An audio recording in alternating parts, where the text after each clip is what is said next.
Are you angry with me, Gandalf? He said, as their guide went out and closed the door. I did the best I could. You did indeed, said Gandalf, laughing suddenly, and he came and stood beside Pippin, putting his arm about the hobbit's shoulders and gazing out the window. Pippin glanced in some wonder at the face now close beside his own, for the sound of that laugh had been gay and merry. Yet in the wizard's face he saw at first only lines of care and sorrow, though as he looked more intently he perceived that under all there was a great joy, a fountain of mirth enough to set a kingdom laughing, were it to gush forth.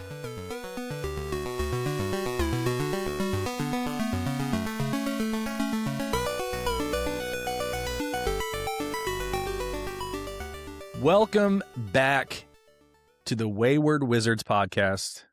He's Logan. I'm Zach. Logan, we are so back. Today we are reading Book 5, Chapter 1 of The Return of the King, Minas Tirith. It's like we've returned also. Yeah, the return of the pod. The return of the pod. Do you think that our listeners know that Wayward Wizards podcast is a book club and that they've joined just by listening? Yeah, I've thought about that many times, that we're just like a slightly larger than normal book club over the internet. It's one of the greatest, probably one of the greatest book clubs ever. What'd you call it last time? A work of staggering genius? Yeah. This chapter is so great. I mean, there's so many little things in this chapter. It's like so Tolkienian. It's about 40% too long. Oh, yeah. Oh my gosh. I was like, this thing is so long. But then when I finished, I was like, I wouldn't have it any other way. Actually, as soon as I finished, I wrote to you and I just said, Lord of the Rings is one hell of a book. I mean, it really is. I mean, yeah, we would not write it this way. No. But I'm so thankful that we have it. Absolutely. There's so many little things in this. I mean, we got descriptions of Minas Tirith that are so just like a picture in your mind. Like you can see Minas Tirith as you're reading this. Yeah. We get like Shadowfax descriptions, classic Shadowfax descriptions. I mean, it's like, do we need another description of how awesome this horse is? This is a great horse. Like, hey, this horse right here, surely this is the greatest horse that ever lived. It's like, yes, we are on the same page. We don't need any more descriptions of Shadowfax. And then we get some like descriptions of Gandalf that I think there's a lot of repeat of Gandalf, but there's, I think, some genuine new insights into the nature of Gandalf that I'm sure we'll talk about. I think Gandalf, yeah, he becomes more grounded and more strange. Yes. In the same, like, growing in two directions somehow in this chapter. Mary's observations of him are really interesting. And then the whole Denethor section is, I think, just an extended meditation on grief. Yeah. It's just an interesting character study of someone who is a powerful, noble man and how that can still lead to someone who is not living up to their full potential. Yeah. Because of the ways they get in their own way. The only thing that this chapter really lacks is a really gross description of Denethor eating a tomato. But you can totally see how, I mean, I think there is some difference between the Denethor that we get in the books and the Denethor that we get in the movies. I totally agree. I like the Denethor in the books much better. Me too. Yeah. He is extremely capable. I mean, I'm sure we'll talk a little bit more about the Beacons of Gondor as they come up, but he lights the Beacon of Gondor before Gandalf arrives. Like, he recognizes that war is upon them and they need to call everybody together. Yeah, he's actually a good leader. Yes. He's just a leader stuck in a terrible impossible situation. And he's kind of, he's baked his brain with we found out later, right, that he's messed up his brain by looking at his cell phone too much, but yeah, interesting. And he's really overcome by grief about Boromir. Yes. And, I think we can compare that to Theoden, who I think we've identified several times how strange it is that Theoden doesn't take the time to mourn Theodred, or at least it's completely off the page. We don't see any interiority of Theoden grieving his son, or just it's buried so deep that you really have to look for it to find it. Denethor wears his grief on his sleeve. Like he can't help but have his worldview colored by this loss. But he's also, I know I just said this about Gandalf, but he's greater than Theoden and lesser than Theoden. Yeah. Yeah. And maybe it's something about his greatness that kind of exposes him to, not that it makes you lesser to grieve, right, for your son dying, but no, of course not. But I think that the way he's portrayed, Gandalf literally says, like, Theoden is just kind of a nice old man compared to this guy. Yeah. Denethor has this Westerness blood in him. That, and it's interesting how it it's like the traits of Aragorn that make him great are present in Denethor, and they're present in his son Faramir. But it's like they skipped a generation with Boromir. Yeah.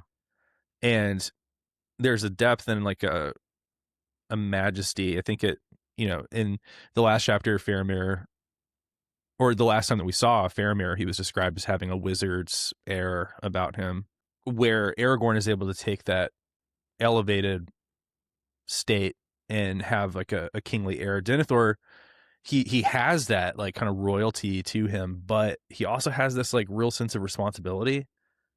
Boromir wants to be a prince or a king. Denethor does not.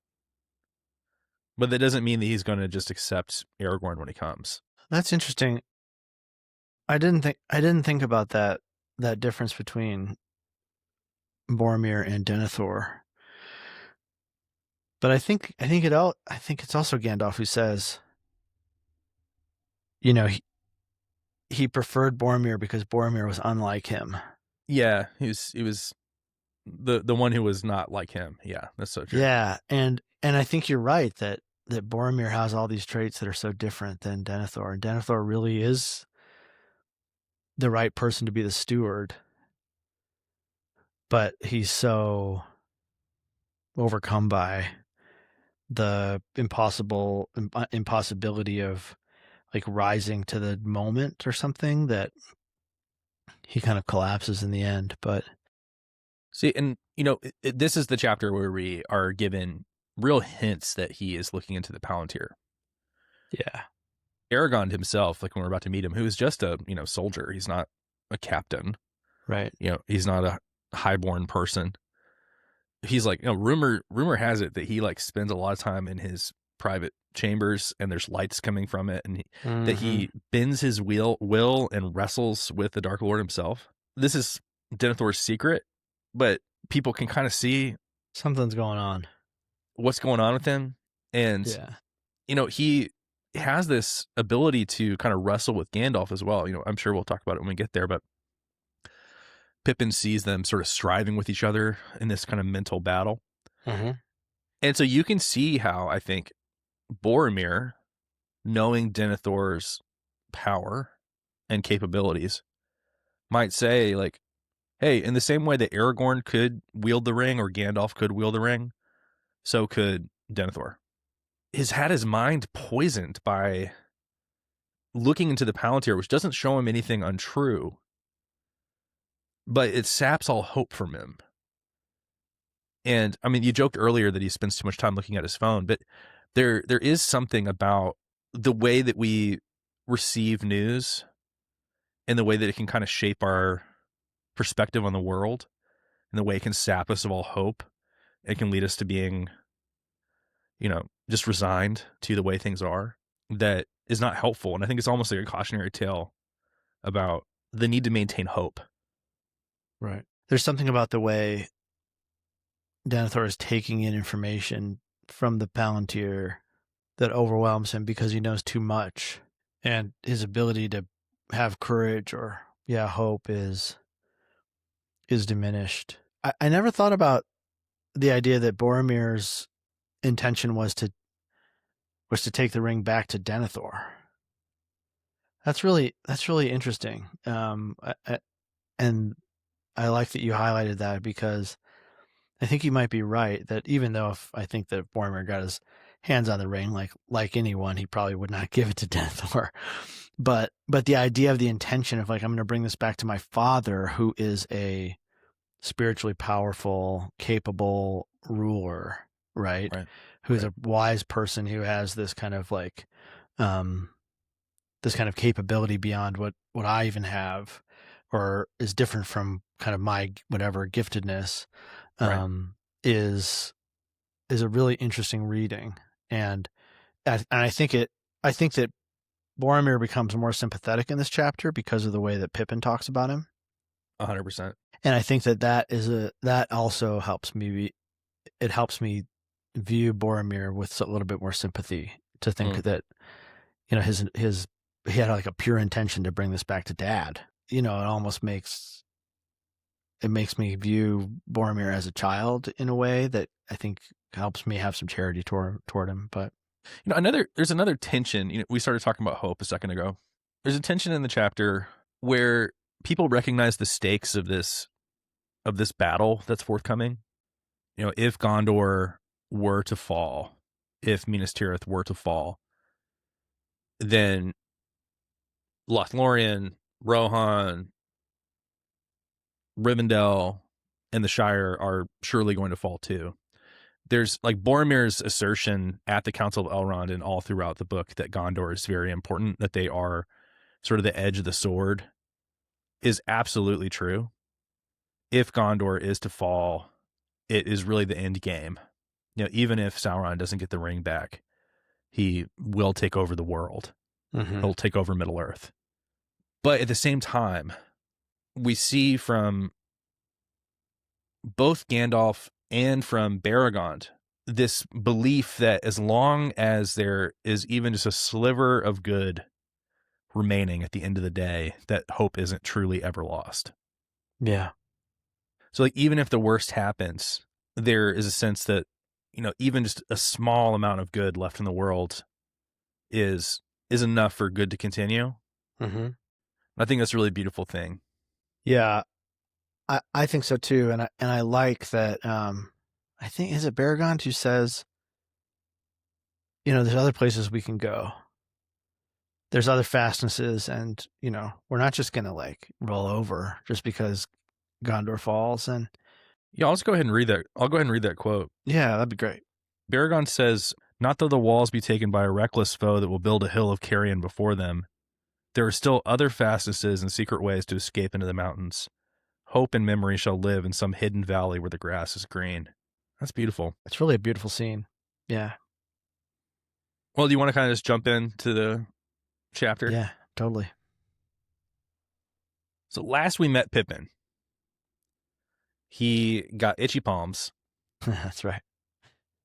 He looked into the Palantir, stood before the naked eye of Sauron, was almost destroyed. Gandalf calls him back. Everybody's worried that Pippin has like given away the whole game plan to the enemy. But Gandalf recognizes that Pippin is a fool, but an honest fool. And they're like, okay, no harm, no foul. This might actually work in our favor. But then the Nazgul fly over the moon and freak everybody out. Gandalf jumps on Shadowfax with Pippin. He says, like, ride, everybody get the heck out of here. Go straight back to the Golden Hall. Don't slow down for the slow. You know, basically just leave the injured to die. Don't go slow, go fast. And they just start hauling it to Minas Tirith.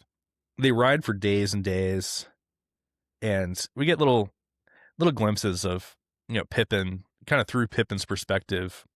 There's some kind of markers of the passage of time. We find out the moon is almost at its full, and they see burning in the distance, and Pippin is like, are there dragons in this land? And Gandalf is like, no, these aren't fires from dragons. Says, the beacons of Gondor are light calling for aid. War is kindled. See, there's the fire on Amandin and the flame on Alandak. And there they go speeding west. Nardal, Erelas, Min Rimmon, Columdad, and the Holofren on the borders of Rohan. So let's talk about the beacons of Gondor. What are the beacons of Gondor, Logan? Well, I mean, it's hard for me to say what I might think they are, just from this description. I mean, obviously the movie interprets them as like outposts, right? Where there's a big fire ready to be lit, and the fire is always ready to be lit, and there's people there who live there, to light the lighthouse so that the next peak over can send a message to Rohan. And I guess that's what they are. I think that's a good interpretation. It's really not too far from what they are. So if you count, we got 1, 2, 3, 4, 5, 6, 7 outposts that are mentioned here, which corresponds to the 7 seeing stones of the Palantir. Oh, I didn't put that together. That's interesting. Yeah. Yeah. Plural of Palantir is Palantiri, by the way. Not Palantirs, as I probably would have said until about 6 months ago. Yeah. So, in the past, they didn't need this technology because they were able to communicate with each other's minds directly using the Palantir, but many of them are lost.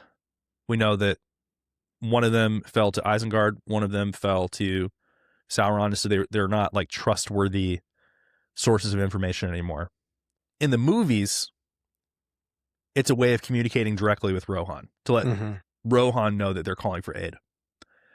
In the books, it's like a little bit more complicated than that, because Gondor, like if you watch the movies, you might just think Gondor is like one city, like it's just Minas Tirith, or like just Minas Tirith and Osgiliath. You don't see that Gondor is it's a kingdom. It has fiefs. Those guys are all like spread out upon the land. Yeah. And the beacons are a way of calling all of those guys in.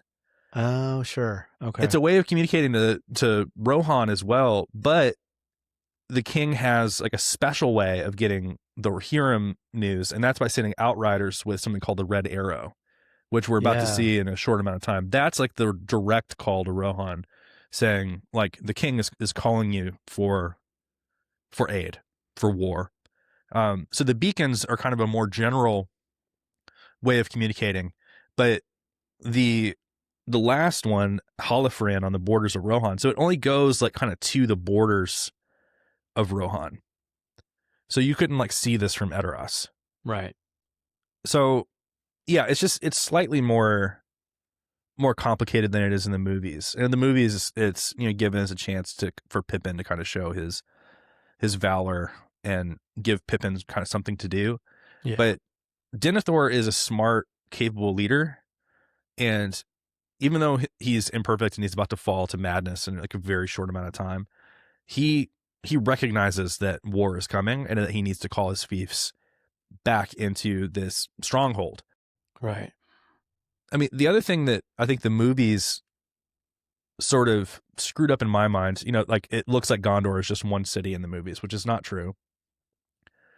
The fields of Pelennor in the movies are just this like big empty space between Osgiliath and Minas Tirith. Yeah. Here they're populated and they're tended, and there's farmsteads and people living. Sheep and I think you are going to mention in a couple minutes probably, like 4 words in a row that you had to look up that are like old English words for different things. Farm stuff. Yeah.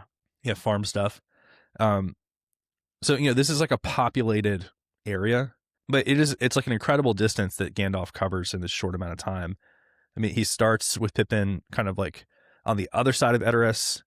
He gets to Edoras for a very short amount of time, and then he just hauls it all the way to Minas Tirith in kind of like one big push that would normally take days and days and days for people to get to. Let me read like one more little bit about the beacons.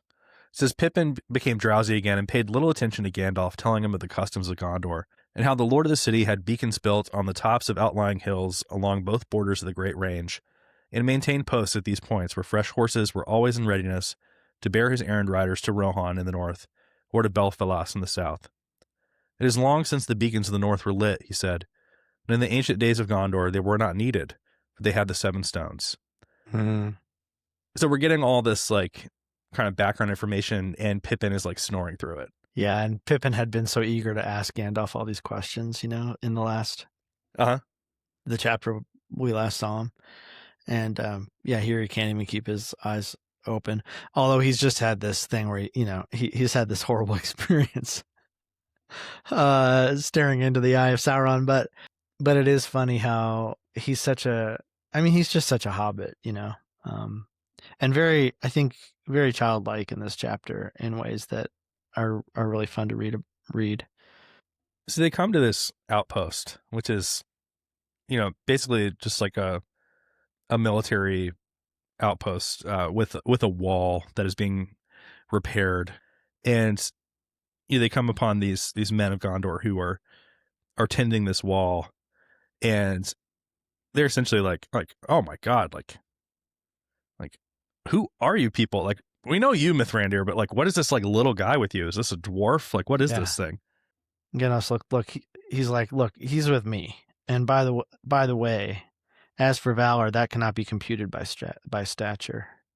And he's like, hey, this guy has been through more battles in his short time than you ever have, and he may be a little guy, but he's a very valiant man. And the men laugh at this. They're like, man, they're dubious about it. And Pippin kind of joins in. He's like, man, like, I'm not yeah, I agree. I'm not a man. I'm a hobbit. Yeah. I love that part. He says, do not let Gandalf deceive you. He's like, nah, you guys are pretty much right. Like, Gandalf's like gassing him up. He's like, he has passed through more battles and perils than you have, Ingold, though you be twice his height. And he comes now from the storming of Isengard, of which we bear tidings, and great weariness is on him, or I would wake him. His name is Peregrine, a very valiant man. So he's basically like, I really hope that Pippin doesn't wake up, because he's probably gonna like screw this up, say something stupid, which he kind of does. He wakes up and he says, I was with Boromir, and he died saving me. And Gandalf's like, oh man, like, we probably should have told Denethor that first. But Ingold, again, another person's name we get. Yeah, he's just a named character, kind of for no reason. Who's just a passing character. Ingold says, well, it's been guessed already. And I mean, Denethor has ways of getting this information. And, Gandalf and Pippin are here. It's a halfling. It's a halfling who bears news of his son's death. By the time they get to Denethor, Denethor already knows this. He's like, yeah, I've heard tidings that there is, a wizard with a halfling, and that the halfling has tidings of my son's death. How could this information possibly get to Denethor any faster than Shadowfax's writing? Yeah. So this shows that he's using the Palantir to bend his will and like kind of like read the land. He's getting tidings before they could possibly get to him. Yeah.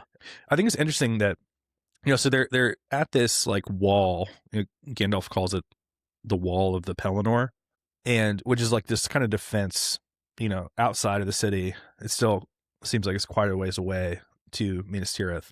Pippin, to these people that he's just met, he already begins to sort of offer his services to the Lord right away. He goes, little service can I offer your Lord, but what I can do, I would do, remembering Boromir the Brave.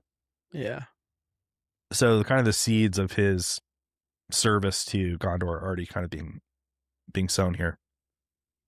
Pippin's a very like chivalrous. Pippin, both and Merry too. They're both kind of like little princes anyway, right? In the Shire. Yeah. And so I think some of that chivalry shows up. Like they always rise to the level of the people around them. Yeah. Which is pretty cool. Yeah. I mean, it's their politeness is remarked upon by everybody. Yeah. Like, well, the Shire must be an okay place because these guys, even though they have a weird accent, they know how to talk. Yeah, exactly. They can't. They don't talk smoothly as us, but man, they sure know how to be polite. Yeah, I like that. This theme of Gandalf bringing bad news kind of comes up a few times in this chapter. It's something that they said about him in Rohan. Yeah, they call him Storm Crow. Mm-hmm. Like he's like a crow that rides ahead of a storm. He calls himself Storm Crow at one point. Does he in this chapter, or is it? Yeah. I think it's when they're entering Minas Tirith. But it's funny that he would call himself Stormcrow, because I guess I think of that as like a remark on his grayness, and he's not really, that anymore. And so it's funny that he would call himself that. But throughout this chapter, even though he is bringing these bad tidings, he's working really hard to, I think, sow hope and courage in everyone who he meets. Yeah. And even in here, I just wanted to lift this up. He says, "Courage will now be your best defense against the storm that is at hand, that and such hope as I bring." Yeah. So he'll call himself Stormcrow and sort of accept people's, derision. Yeah. But he also will say, like, I bring a hope greater than you can kind of imagine. Like, my presence here is equal and opposite to the despair that Mordor is like pumping out, Yeah, big time. Big time. That's sort of Gandalf's like superpower. He is a ring bearer, and it's like his like ability to like manipulate flame. It's not just in his fireworks. He also kindles courage in the hearts of men. Yeah, that's great. But I think it's, all the way back in Rohan, we talked about this pretty extensively when we talked about Wormtongue. Part of the sliminess of Wormtongue is just like him being like, hey, Gandalf, you're such a negative person, like, yeah. why are you bothering my lord with your terrible news? Like, we have a culture around here. We try to keep things positive, and you kind of coming in and bringing everybody down is actually kind of not helpful. So, why don't you just kind of be like a more positive person? And we talked about it before. Like, there's just something particularly toxic about that type of attitude. Like, how dare you bring me bad news? Like, how dare you kill the vibe with your facts? Yeah. And that plays out here. What's the guy's name? Ingold. Ingold says, like, yeah, you're bringing bad news. This is your wand. But Gandalf's like, yeah, I got bad news, but I'm also bringing like important news about like the fall of Isengard. Yeah, and what's actually happening in the world. This like great battle that Rohan has won, and which Helm's Deep. But he says, as for counsel to you, I would say that you are over late in repairing the wall of the Pelennor. And he goes, for not all the tidings that I bring are evil, but leave your trowels and sharpen your swords. And then he leaves them with that and rides off. So he's like, hey, the time for preparation is long past, guys. Like drop the trowel and pick up the sword and come back to the city, because it's about to go down.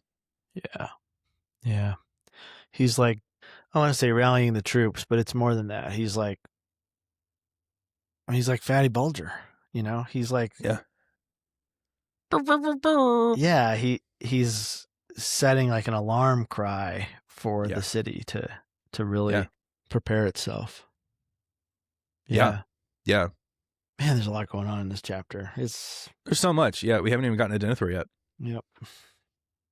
So, yada, yada, yada. They leave these men who are setting up this kind of final battlement, and we get our first picture of the city. The description of the city is just so fascinating. It describes it as like being like part of this mountain, that it has this like prow of a ship that juts out, and then these like 7 layers of gates that go up all the way to the top. The descriptions are just so tight, and it creates such an image in your mind. I just wanted to read this like one little bit. And there, where the white mountains of Ered Nemrais came to their end, he saw, as Gandalf had promised, the dark mass of Mount Medalluin, the deep purple shadows of its high glens, and its tall face whitening in the rising day. And upon its outthrust knee was the guarded city, with its 7 walls of stone, so strong and old that it seemed to have been not builded, but carven by giants out of the bones of the earth. Beautiful. I love just the little words that he uses that kind of make you sit up and pay attention, you Yeah. know? Yeah. Not grammatically incorrect, but archaic.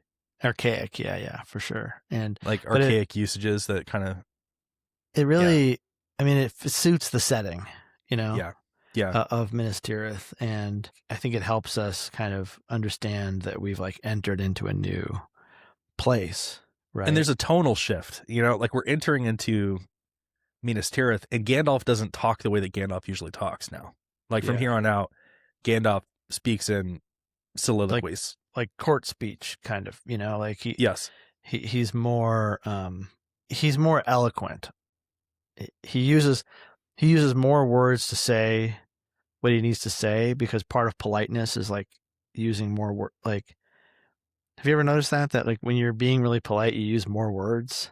Yeah, and academics fall into this as well. Yeah, the most polite you can be is to like, or that you need to be, is like when you're talking to like a king, right? Yeah. And so like court speech is like, there's like all this extra flowery language, and that starts to get introduced here, like, with Buildin and Carvin, and also just in the name of things. So, we get this description of the farmland around Minas Tirith. I think it's really interesting that we get this, because I think a lot of fantasy books kind of suffer from the fact that there's like no economy. Like most people are farmers. Like that's like how the economy worked. But I really like that we get that. And then it says, this is such a cool sentence: the townlands were rich with wide tilth, which is like tilled earth, and many orchards, and homesteads there were, with oast and garner, fold and byre, and many rills rippling through the green from the highlands down to the Anduin. So oast and garner, fold and byre is really fun to read and say out loud. Oast is a kiln, like where you would fire pots and stuff. Garner is like silos, or places where you would store grain. Fold is either flocks of sheep, or the places where you would keep sheep. And then a byre is a cow barn. I love it. But if you say like, and there were homesteads with kilns, silos, flocks of sheep, and cow barns.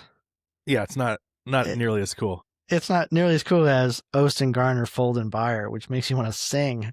Yeah. Yeah. It's rhythmic. Yeah. I'm really glad that you pointed that out. I think my eyes kind of glazed over that sentence.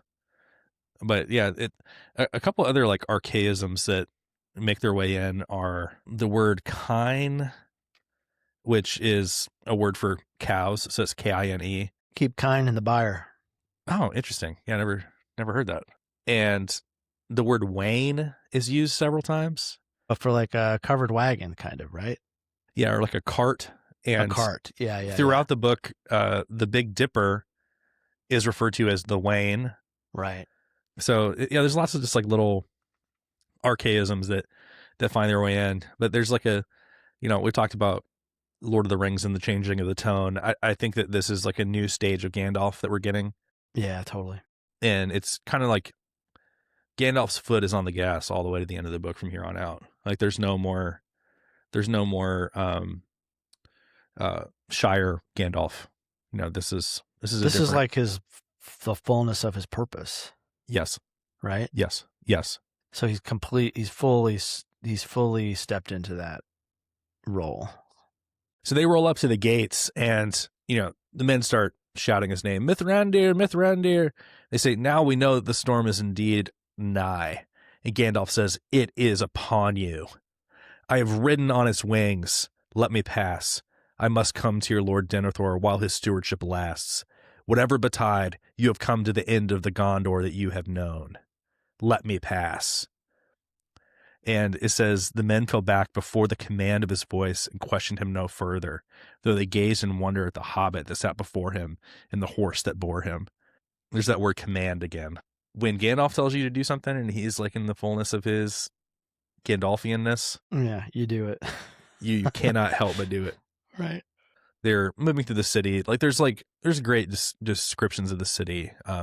The prow of the ship, this like jutting out of stone, in this like sharp corner out of the mountain is described in a really beautiful way. It says, "For partly in that primeval shaping of the hill, partly by the mighty craft and labor of old, there stood upon from the rear of that wide court behind the gate a towering bastion of stone, its edge sharp as a ship keel facing east." And Pippin, like in his own mind, he compares it to Isengard, but he says that even greater is the city than Isengard. It says greater and stronger than Isengard and far more beautiful. Mm. But it says, yet it was in truth falling year by year into decay, and already it lacked half the men that could have dwelt at ease there. So the city is beautiful and majestic, but it is not as great as it once was, which of course is a running theme in Tolkien. It's interesting that there's not, like, the population is low. Yeah. And a couple times we get, Like the women and children. well, the women and children are leaving, right? And there's But- fewer of them than there should be. There's fewer of them than there should be, but then Baragond, I think, says that, like, there's not very many kids in Minas Tirith. Like, people are not having children. And that is some kind of sign that things are wrong, right? Absolutely. That people don't have enough hope to, like, Yeah. conceive or something. Yeah, new light into the world. It's really Skipping all the way to the end of this volume after the Scouring of the Shire, it talks about like how many babies were born that year. People get horny after the Shire. Yeah, and all those babies were blonde, and they ate berries and stacked them up high, and yeah. So they come to this high place, and they come to the courtyard of the steward, and they see these men with these like weird crowns that have like the wings of birds atop their heads. We find out they're made of mithril, which is this is a place of extreme like wealth and ancientry. Yeah. And they see this tree, this dead white tree. I think this is one of like the central metaphors of the whole book, right? Would you agree with that? Gosh, I don't know. What do you mean? The idea that, so there's this tree here that is related sort of like in direct lineage to the trees of Valinor. When the trees are destroyed, one of their tree relatives is taken to Numenor. When Numenor is destroyed, Isildur takes one of the fruits from that tree, right, and brings it to Middle Earth. Mm-hmm. And when Gondor is founded, they plant this tree in Minas Tirith. It flowers, and it's a symbol of the kingdom. It's on their sigil. It's on their livery, right? Exactly. And it's a tree with 7 stars above it. This tree, just like the lineage of Gondor, has decayed to the point of death. Oh yeah, I see. Yeah, there's a long decline. Yes, and it's it's even a decline from that original tree. Yes, it's already diminished. Yeah, and it's like the whatever 4th generation of the tree. Not only is it diminished, from the original, this one's literally dead. Dead. Yeah. I mean, it's like, Gondor, even in its glory and majesty, is really just an echo of Numenor, which is itself, been destroyed and died. But there's this like kind of like next best thing that continues on in this like slow but steady rate of decline. And then the kings of Gondor are lost. One of the kings of Gondor goes to battle with the Witch King of Angmar and just never returns. Do you know why the tree is dead? I actually don't know. I think it's just dead because the glory of Gondor is diminished. But is it because obviously the tree is symbolic and sort of magical, right? Yes. But is it because they failed to tend to it, right? I don't think so, because they always have guard on it. That talks about the it's, next to this beautiful fountain, and there's green grass underneath it that's like perfectly manicured, and it's always under guard. I think it's more that it reflects the spiritual decline of the might of this people. Yeah. And Right. so, like, until the king returns, in the next book, Aragorn finds a new shoot of this tree, and it is planted in the courts, and it grows to a new flowering tree. So like the return of the king is itself like a return to the majesty of Gondor, and a new shoot rises up from this dead legacy lineage. Yeah. That's what I mean by saying I think it's a central metaphor. Like for Tolkien, there's always a sense that our true greatness was in the past, Right.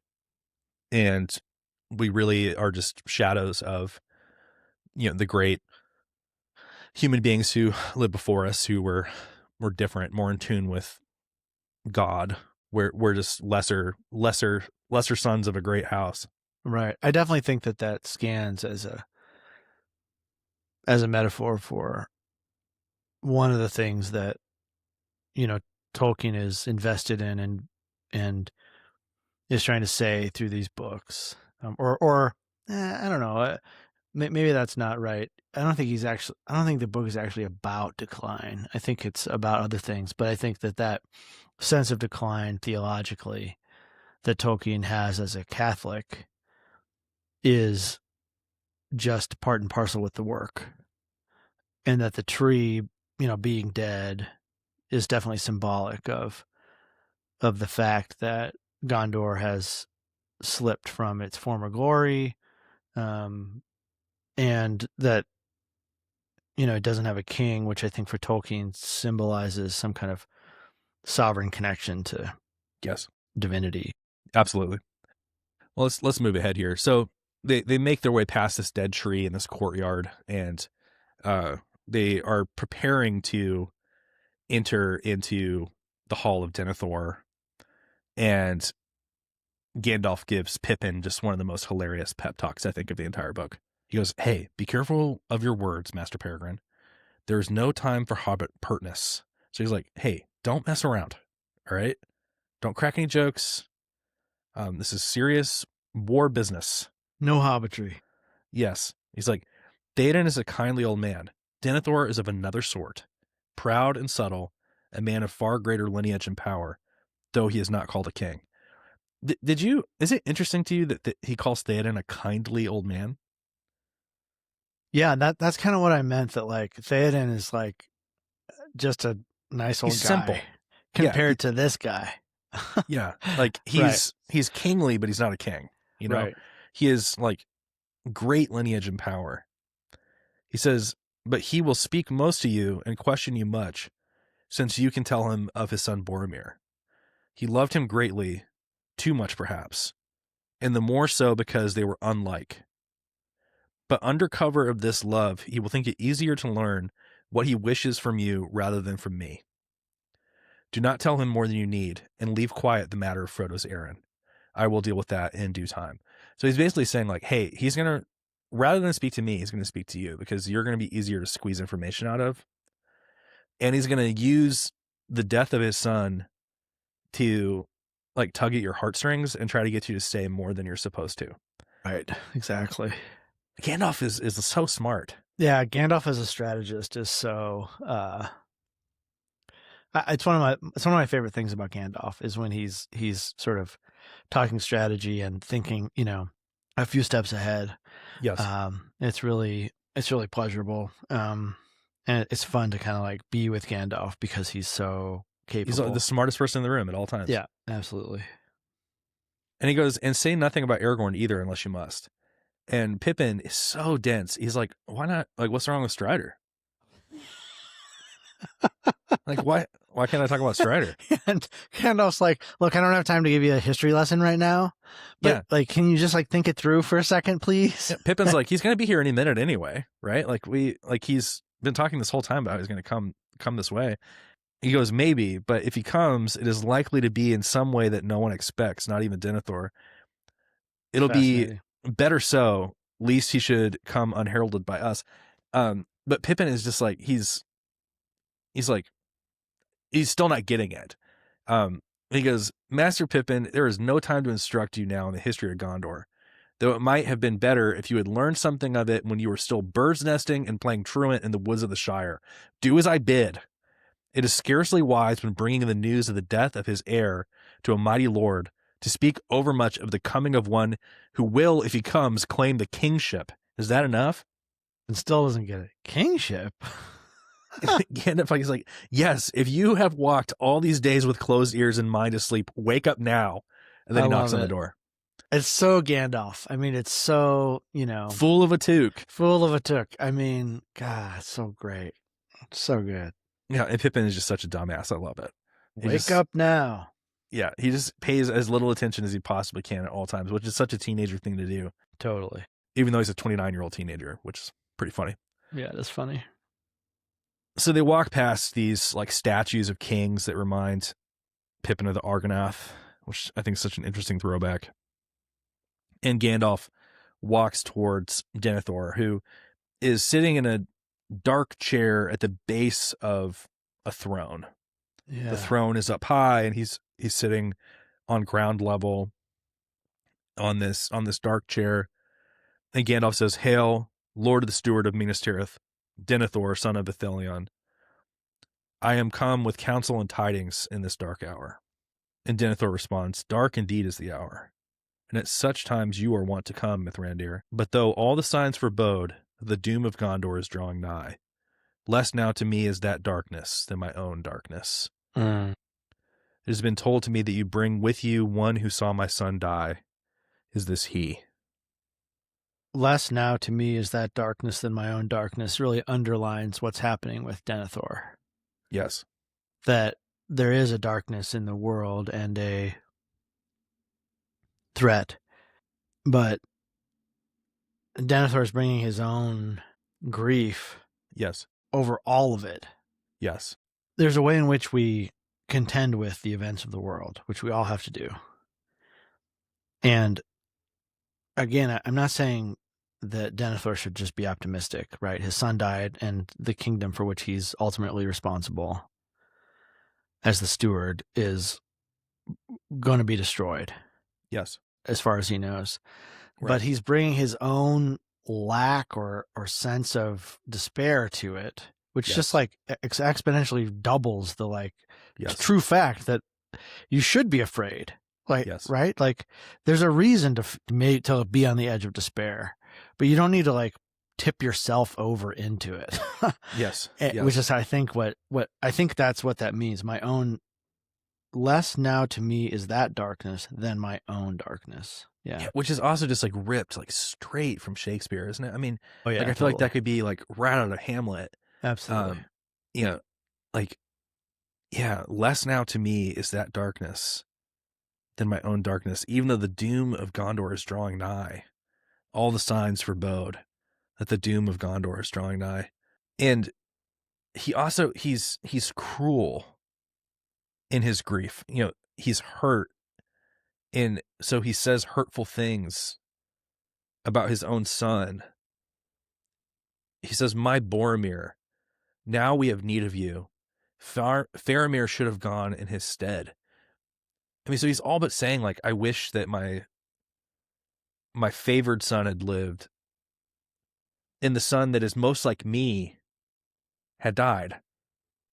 There's such a deep psychology to that. It is. It's a way of saying, I think it's a way of saying, I wish I had died. Yes. Or I could trade places with him, which I think everybody feels that way when yes. Yeah. Especially when they lose a child. But I think Tolkien, taking the time to point out that Faramir is more like Denethor, that he has this Numenorean set of traits that Boromir missed.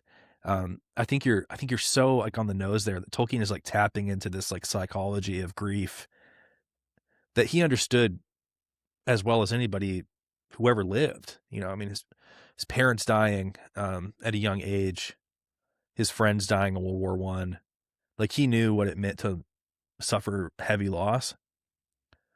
And so this darkness, I think, is just something he's really familiar with. Faramir is just kind of caught in the crossfire of this terrible grief, and it's such a tragedy. And Gandalf says, like he tells him to stop. He's like, hey, like Faramir would have gone, but Boromir insisted that he go, and nobody would deny him that. So be not unjust in your grief. Right. I think there's a sense in which even if Faramir was the kind of person who would try to rise to the level of demanding that he be the one to be sent, Boromir was never going to allow that to happen. Even though Faramir was the first to receive the vision. Yeah. So it seemed like he almost was supposed to be the one to bring the messages to exactly. Rivendell. But Boromir, I mean, it says Boromir was a masterful man and one to take what he desired. Yes. Yeah. Which like takes us right back to the seat of Amon Hen. It takes us right back to the it could be mine. It should be mine. Yeah, absolutely. And like you can tell him I took it. Because I'm stronger than you. Exactly. And Faramir's not that kind of guy. And I guess for, it's almost like this, maybe like Denethor has like some sublimated desire to be the king, which gets expressed in Boromir. Yes. And he sees that in Boromir and like desires it and wants it, Yes. I mean, that's really like reading into the text here, but I kind of like that idea that Denethor is in love with Boromir in a way that he isn't with Faramir because he's expressing things about himself that he lacks. Or that he, as like a good steward, is not allowed to think. Yes, right. Like it's just verboten. He's not going to even touch it, but somehow Boromir can, which is Boromir's downfall, right? Yes, yeah. And all that in just these like, whatever, 3 or 4 paragraphs. Oh, it's so dense and so deep. But he's sitting on this seat and he has like the cloven horn. And Pippin recognizes it right away. It's like, that's the horn that Boromir always wore. And he, talks about how he heard it blowing in the northern marches 13 days ago. That's fascinating because we get that with Faramir too, right? Faramir's like, I thought I heard, people said, or I thought I heard, and just like, I can't remember how many days he lists, but this is happening kind of concurrently with Faramir and Frodo and Sam's interaction. But I did just a little bit of math here. So Boromir dies on February 26th, which means 13 days later, this is March 11th. So the ring is about to be destroyed on March 25th.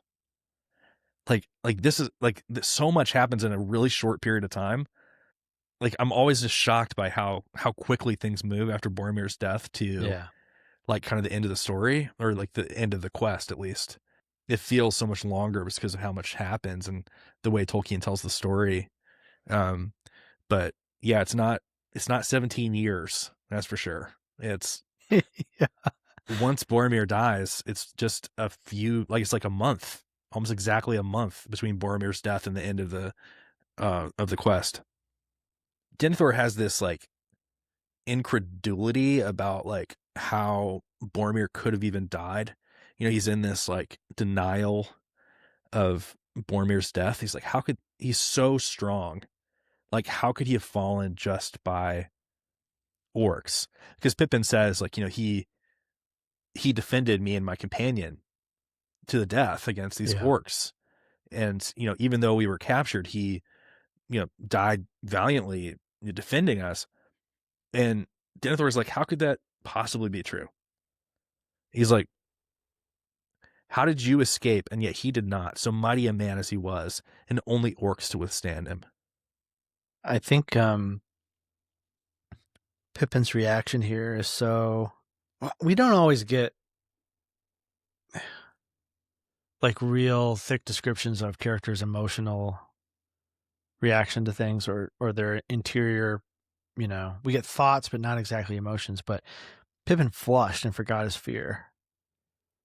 So you can almost imagine his face turning red. Yeah. Yeah. Here, read his response. I think it's so beautiful. I mean, I think it's important to remember he watched Boromir die. I mean, Yeah. basically, he watched Boromir receive his mortal wounds. Yeah. receive his mortal wounds. Yeah.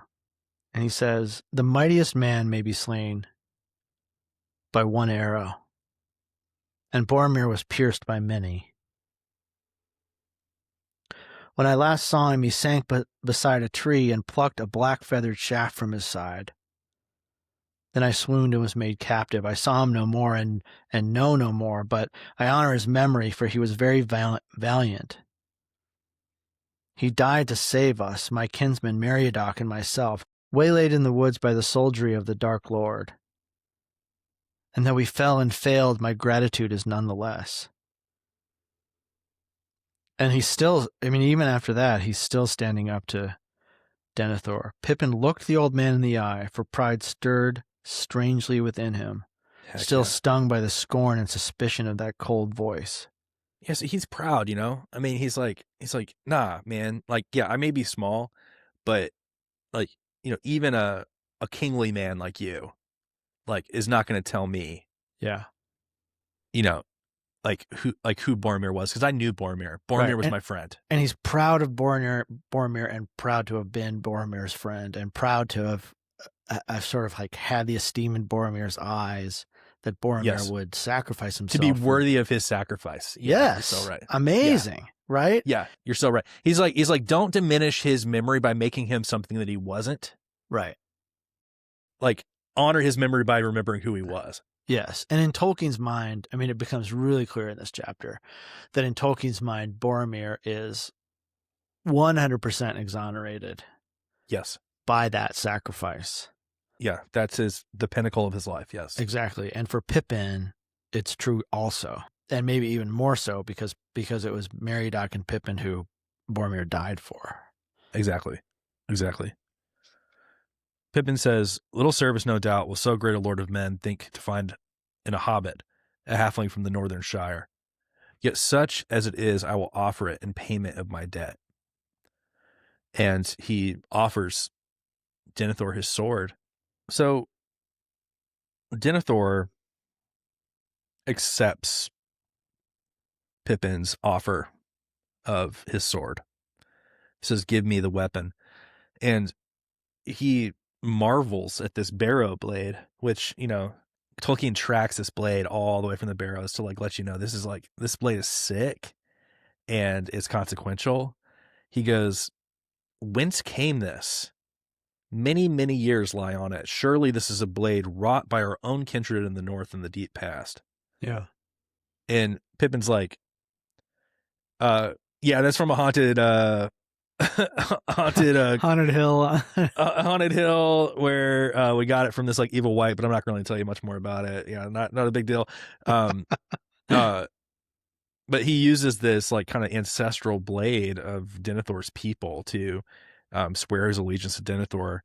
Let me just read his oath that he speaks. He says, here do I swear fealty and service to Gondor and to the Lord and Steward of the realm, to speak and to be silent, to do and to let be, to come and to go, in need or plenty, in peace or war, in living or dying, from this hour henceforth, until my Lord release me, or death take me, or the world end. So say I, Peregrine, son of Paladin, of the Shire of the Halflings. Has almost like a sacral, like religious tone to it. It's almost like a wedding vow. Yeah, it's sort of similar to what Faramir says to Frodo before he sends. He like gives Frodo the blessings before he leaves. It sort of reminded me of that, and it definitely has. I mean, it's like this is a ritual that has been said 100,000 times. Yeah, and Denethor has it memorized, you know, because anytime somebody enters his service, he has to say these words. So his first command to his new like little knight is for him to answer any question that he asks.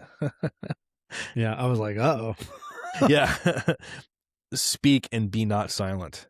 Tell me your full tale, and see that you recall all that you can of Boromir, my son. Sit now and begin. So he's brought food and wine, and he Bring basically me just gets some wine and tomatoes to eat. yeah. Give me some little cherry tomatoes. Make sure they're extra juicy. explosive. Yeah, exactly. Oh man, that's such a disturbing scene. It's genius. The filmmaking is beautiful. So they talk for a really long time, and he just gets completely grilled. I think this says they speak for an hour, like without. Yeah, Pippin's like exhausted afterwards. Yeah, it's because he's like getting grilled by like the Dark Lord or something. You know, it's hard work. Gandalf, though, he gets really annoyed. He's like, I have not ridden hither from Isengard 150 leagues with the speed of wind, only to bring you one small warrior, however courteous. I love that. Is it not to you that Theoden has fought a great battle, and that Isengard is overthrown, and that I have broken the staff of Saruman? He's like, hey, like, yeah, this has been a really fun reunion here, but like, there's some like real stuff that needs to be discussed, and you're wasting time. And I think he sees that Denethor is actually trying to squeeze the information that he really wants from Pippin. And so he tries to kind of put a stop to it. Yep. But Denethor is like, yeah, you know, it is much to me, but I know already sufficient of these deeds for my own counsel against the menace of the East. He's like, I already know all this stuff, dog. Like, you're not bringing me any new information. All right. And this is, you know, where we get kind of the first indication that Denethor has been using the Seeing Stones. He's been sort of like abusing this power. Denethor and Gandalf are staring into each other's eyes, and they are almost like mentally wrestling with each other. And Pippin perceives that Gandalf has a greater power and a deeper wisdom, but that Denethor himself is very strong, that they are sort of like a match for one another in this kind of wrestling match of the mind. Yeah. And Pippin asks himself the question. He's like, you know, what is Gandalf? I think it comes out of this. I mean, it's by comparison, right? Pippin saw a likeness between the two, and he almost thinks, you know, Denethor is almost more like a wizard than Gandalf is. Yeah. He's more kingly. He's more beautiful. He's very powerful. Or more like what I would expect a wizard to be. Yeah, and he seems older. Yeah. But then he looks at Gandalf and he's like, wait, there's something else. There's like an even greater power. It says, Gandalf had a greater power and a deeper wisdom and a majesty that was veiled. Yes. And he was older, far older. And then Pippin's like, well, how old is he? And he's like, Treebeard's old. He said something about Gandalf. Yeah. And then, yeah, that question, what was Gandalf? And I think at this point in the book, for someone to ask that question, yes, is hilarious. I think it's hilarious. So Gandalf and Denethor are in this wrestling match, and Denethor eventually looks away. You know, like Denethor is not really able to ultimately kind of compete with Gandalf's like spiritual power. Mm-hmm. But they start to talk about like, you know, what's to be done. He basically calls out Denethor and he says, you can use even your grief as a cloak. Do you think I do not understand your purpose in questioning for an hour one who knows the least while I sit by? And Denethor says, if you understand it, then be content. Pride would be folly, the disdained help and counsel it need. But you deal out such gifts according to your own designs. So he's saying like, you're saying that you're here to help me, but you're really here to help yourself. Yeah. Yet the Lord of Gondor is not to be made the tool of other men's purposes, however worthy. And to him there is no purpose higher in the world, as it now stands, than the good of Gondor and the rule of Gondor. And the rule of Gondor, my lord, is mine, and no other man's, unless the king should come again. And Gandalf responds, unless the king should come again. Well, my lord steward, it is your task to keep some kingdom still against that event, which few now look to see. In that task, you shall have all the aid that you are pleased to ask for. But I will say this, the rule of no realm is mine, neither of Gondor nor any other, great or small. But all worthy things that are in peril as the world now stands, those are my care. And for my part, I shall not wholly fail of my task, though Gondor should perish, If anything passes through this night that can still grow fair and bear fruit and flower again in the days to come, for I also am a steward. Did you not know? And with that, he turned and strode from the hall with Pippin running at his side. Oh, that's such a great exchange. Yeah. I love that Gandalf is saying, I got a purpose too, dog. He's like, yeah, you got a purpose. I rule no realm. Yeah. Right. Large or small. But my care is for all good things. Yeah. Including that tree outside. And I'm a steward too, the steward of Middle Earth. Yeah. Not a right. Yeah. I mean, it goes so, his power and concern goes so far beyond the walls of Minas Tirith. Yes. And Denethor's barely reached beyond the walls of Minas Tirith, right? And now he's looking at the walls of his own heart, I mean, he's like, my darkness is greater than the darkness that's coming. And Gandalf's like, no, that's not true. Exactly. That's not true. And if your darkness is clouding your vision so much that you're not able to protect even this realm that is your charge, I'm not going to let you like sit here and mope. Like, you need to put away the trowel and pick up the sword, because absolutely, this storm is coming. And this tension. Gandalf is a complex character. He's not saying that Gondor doesn't matter. Right. That's right. He's not saying he's told us repeatedly. He's told us repeatedly, like, Gondor really matters. Actually. It is an important, like, we are at a turning point of history right now. Yeah. And if Gondor falls, there will be incredible consequences. And so he is preparing Rohan specifically so they can come and aid Gondor. Gondor is extremely important. It's like the last line of defense. So they charge away. And, Gandalf stomps off, and Pippin kind of trots behind him. And, this is the bit that we started the pod with. Pippin's like, are you angry with me, Gandalf? He's like, did I do okay? Like, I know you told me to keep my mouth shut, and I basically did like the exact opposite. But Gandalf says that he's not angry at him. And in fact, he did really well. Yeah, Pippin realizes that even after this deliberation, Gandalf is like full of mirth and laughter. Yeah, and he jokes. He says, indeed, you did your best. And I hope that it may be long before you find yourself in such a tight corner, again, between two such terrible old men. He's like, hey, I was a hammer, he was an anvil, and you were caught between, and it's really not fair for you to even have to be here. He goes, he is not as other men of this time, Pippin, and whatever be his descent from father to son, by some chance the blood of Westerness runs nearly true in him, as it does in his other son Faramir, and yet did not in Boromir, who he loved best. He can bend his will thither, much of what is passing in the minds of men, even of those that dwell far off. It is difficult to deceive him and dangerous to try. So he has like kind of the same potential to bend his mind to read other people's thoughts as Gandalf and Elrond and Galadriel and Sauron. There's something very strong about him that runs beneath the surface. He goes, don't forget though, I mean, like, you like legitimately did just like swear your allegiance to him. So if he tells you to do something, you have to do it now. You better do it. Yeah. You're at his command and he will not forget. Be wary still. But he says, but don't worry about that now. Now we need to rest. And here's the first, I counted like 3 or 4 times in this chapter alone, there's chess references. Yeah. He says, the board is set and the pieces are moving.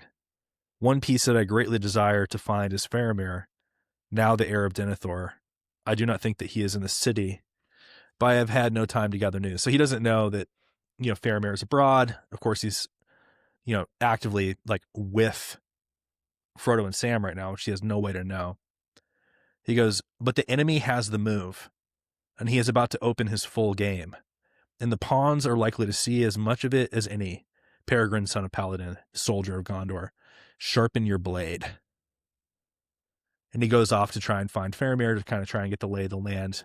And he leaves him. And of course he says, these guys, these Gondorians, they're great, but just absolute horse caretakers. So if you can go make sure that my boyfriend is okay.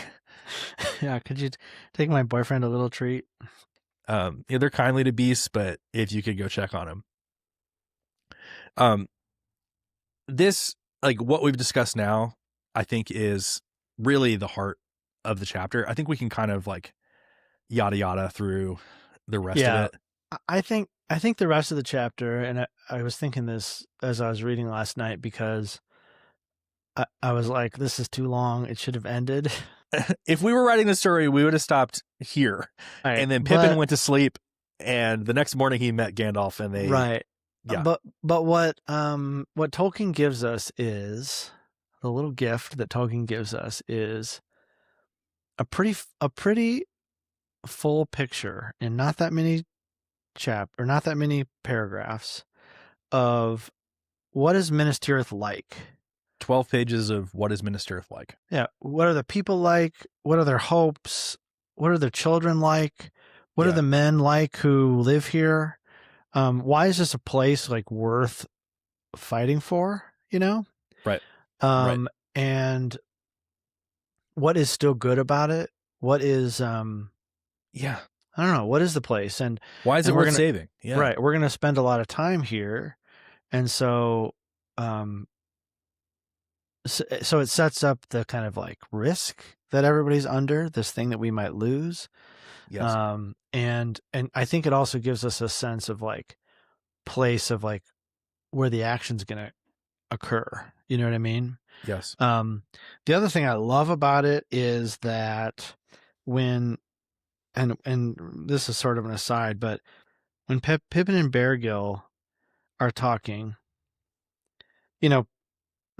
they have this sort of like back and forth, and Pippin is older and wiser than this kid, even kind of barely, he's kind of barely, but I was really struck that like I think Tolkien liked talking to kids. Yeah. And I think that he could like give them the Dickens, you know what I mean? Yeah, sure. And kind of enter into some of their like play, even though he's like this serious Oxford professor who wears a waistcoat and, a tweed jacket every day. Yeah, but he wrote stories for kids, Yeah. And I just was struck by how he understood kids. Yeah. You're how so right. how fun the conversation is. And it really makes you just fall in love with Pippin. Like he's like spending his day with this kid. You know what I mean? It's just, and they're like running around holding hands. Yeah, they're like holding hands and like frolicking through things. The city. And it's kind of like he's kind of like like your cousin who's a teenager and you're 10, and he knows the passwords. He like knows how to get through the gate, and you're like, wow, you just like worship, Oh man, the kids, cool guy. The kids aren't allowed to go through here without an adult with them. He's like, guess what? I'm an adult. I'm 29 years old. Yeah. It's so good. It's so good. And so it's flavor, it's background. It's, I don't know. And there are little bits of information that we get from the dialogue that he has. So he meets up with, just a common soldier named Baragond, who helps him get some lunch, takes him to go see Shadowfax. And then they have some kind of like higher level discussions about, the state of the city, how it's in decline, how there's too few women and children in good days, but now there's almost none. We also like get a little bit about just like the nature of Denethor, how kingly and smart and capable he is.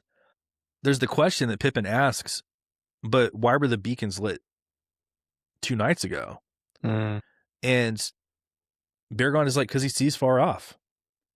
You don't call for aid right when you need it. You call for it before you need it. Yeah. He's like, word on the street is that there's a great fleet drawing near to the mouths of Anduin, manned by the corsairs of Umbar in the south. They have long ceased to fear the might of Gondor. They have allied themselves with the enemy, and now make a heavy stroke in his cause. This isn't just some like pirate raid. A corsair means a pirate. A corsair is just another word for a pirate. He's like, this isn't just some like raid. This is a great war long planned, and we are but one piece in it, whatever pride may say. And now all realms shall be put to the test, to stand or fall under the shadow. But if we fall, who shall stand? So this is a noble person. This is a brave, simple person. He's not a king. He's not a captain. Yeah, he's not even a captain. He's just a guy. And he's willing to stand up against, this terrible threat, saying like, if we don't stand, who's going to? He's got the same kind of pride that Boromir has in his city, and he's willing to die to protect people that he's never met. And he has this like sense of responsibility. Beregond, he has this refusal to sort of bow under the pressure of this oncoming war. And he says, even if Gondor were to fall by some reckless foe that will build a hill of carrion before them, there are still other fastnesses and secret ways to escape into the mountains. Hope and memory shall live in some hidden valley where the grass is green. So he has that same kind of like hope in him that Gandalf has. That's present even in common people. He's like ready to become a gorilla if he has to, Yeah, he's like, oh yeah, we'll go into the mountains and we'll fight, until the last person. Even if he doesn't, he understands that there are people who will. So he even has that much like faith in his countrymen, right? Yeah, yeah, and other people. He's like, like as long as there's good people who are willing to stand up against this, then hope isn't fully lost. Yeah, yeah, beautiful. Pippin, kind of picks up this chess metaphor. Beregond even says, we are but one piece in this war long plan. So he's kind of keeping up that chess metaphor. And Pippin says, alas, my own hand feels as light as a feather. A pawn, did Gandalf say, perhaps, but on the wrong chessboard. So he's like, yeah, I'm a pawn, but, I'm just completely out of place here. What am I doing here? So as we mentioned, Beregond sends him off. He has to go do his own duties. But he sends him off to meet his son, Beargill. And their interactions is so funny. I mean, like, when they first meet, Beargill's like, what the heck are you? I mean, like, you're like a foot shorter than me, but you're clearly not a child. Yeah. Like, are you this like prince of the halflings that everybody's been talking about? Yeah. And he's like, I bet you I could stand you up on your head or put you on your back. Yeah. This is the part that I thought was so funny is that, yeah, he says, I know some wrestling tricks in my country. No one's ever stood me on my head. So I'd like to see you try, kind of thing. But it's all in, it's all in good humor. But we hear that actually Beargill's the best company Pippin's had since he parted with Merry. Yeah, they're able to find like a little, and Pippin jokes with him. He's like, hey, I've never been put on my head or my back before. I have like some wrestling tricks from my like far off land that is probably just completely alien to you. And then he jokes, he says, if it came to a trial and nothing else would serve, I might have to kill you. Yeah, I was like, good Lord. For when you are older, you will learn that folk are not always what they seem. And though you may have taken me for a soft stranger lad, an easy prey, let me warn you, I am not. I am a halfling, hard, bold, and wicked. And then he makes a face at him and everybody kind of takes a step back. So he's like, yeah, he's just got this like real easy way with these kids. Yeah. They just go about the city just kind of like trouncing around. But the piece of plot that really comes from his time with Beargill is that all these fiefs start coming in. You got Old Forlong the Fat and Prince Imrahil. Even Forlong the Fat's horse is a little thick, Yeah, big, thick-limbed horse. Yeah, exactly. Funny. I think it's, it's interesting, like the description of how they turn up, and they're described in like all their glory, ending with Prince Imrahil, who will become like a really important player in these debates about what happens after, the Battle of Pelennor Fields, especially. Yeah. But you learn that it was less than 3,000 men full full told, and it's really only a fraction of what they were hoping were going to come to the aid of Minas Tirith. I was really moved by the descriptions of each town, having sent their men and boys, right, to go fight in this war. That's right. And I don't know, I just imagine, Tolkien's World War I experience and World War II experience, you read about the long lines of men marching. These long lines of men, and they're from places where they never would have met each other otherwise. No. French and Irish and Italian. I mean, all these people, and that's all just from one country, right? And I think there's something similar happening here, where these people have been called forth, and there's not enough of them, and it's even worse for them that there's not enough of them, right? It'd be better if there were twice as many of them, because you have twice the chance probably to survive. But it also, I think, underlines the fact that Rohan is really needed, and it's without Rohan, this is not going to, they're not going to survive, right? But Bergo, in his like childlike way, kind of has the same hope as his father. As the time comes to pass, or as their time ends together, they're kind of recognizing that they're probably not going to be able to hang out like this again, because the war's about to start. Yeah. Beargill says, almost I wish now that there was no war, for we might have had some merry times. They will never overcome our Lord, and my father is very valiant. Farewell and return. So he's saying like, hey, I'm sure that we're going to get out of this thing okay, because my dad is valiant and strong. That destroyed me. Reading that last night, I was burst into tears that the kid's hope is placed on the fact that his dad is, on the same level as the Steward of Gondor. Or the Dark Lord, man. So Pippin goes back to their quarters, and he waits a little while for Gandalf to come back, but he falls asleep, and is woken by Gandalf. Kind of coming back, and Gandalf himself doesn't sleep. He just kind of paces back and forth. Pippin greets him, and he says, "I thought you'd forgotten all about me. I'm glad to see you back. It's been a long day." And Gandalf says, "But the night will be too short. I've come back here, for I must have a little peace alone. You should sleep in a bed while you may. At the sunrise, I shall take you to the Lord Denethor again. Know when the summons comes, not at sunrise. The darkness has begun. There will be no dawn." Wow. What a book. Thanks so much for tuning in to the Wayward Wizards radio program. Next week, we'll be right back at it with Book 5, Chapter 2, The Passing of the Grey Company.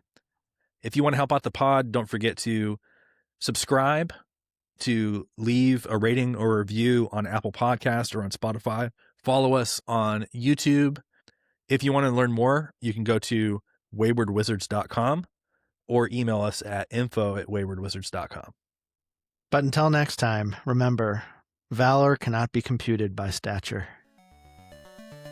We'll see ya. See you next week.